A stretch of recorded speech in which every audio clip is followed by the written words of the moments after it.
Huyu anaitwa Tatu Betul, alikuwa ni mwanamke mashuhuri kutoka nchini Ethiopia. Pamoja na mume wake, Mfalme Mkuu Menelik wa pili. Walitawala Ethiopia kutoka mwaka 1889 hadi 1913. Ndiye mwanamke ambaye kama ufahamu, alichagua eneo ulipo leo mji mkuu wa Ethiopia na kuupa jina la Addis Ababa.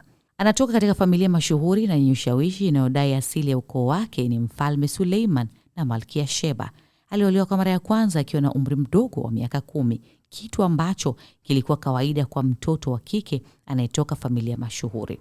Inasemekana pia kwenye ripoti mbalimbali za kihistoria, ndoa zake nyingi hazikuwa na furaha na hatimaye aliolewa kwa mara ya 5 na Mfalme Menelik wa pili. Wakati wa ndoa yake hiyo alikuwa tayari ameshajikusanyia utajiri na mali ya kutosha.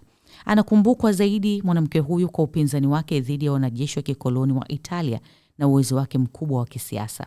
Tatu inasemekana aliongoza kikosi kilichokuwa na wanajeshi 5,000 hivi waliokuwa hawana farasi na wengine 600 waliokuwa juu ya farasi. Na kikosi hiki kilipigana na Wataliano waliokuwa wakijaribu kuvamia na kuitawala Ethiopia. Mnamo mwaka 1909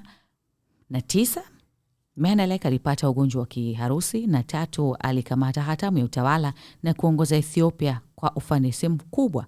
Kwenye historia inasema baada ya muda wapinzani wake katika familia ya kifalme walimshinikiza kuachia madaraka.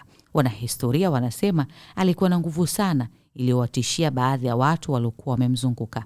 WCW leo tunamwangazia Tatu Betul, mwanamke jasiri, kiongozi, mwongoza njia aliyeikomboa Ethiopia kwenye mikataba mbalimbali na vita dhidi ya koloni la Italia.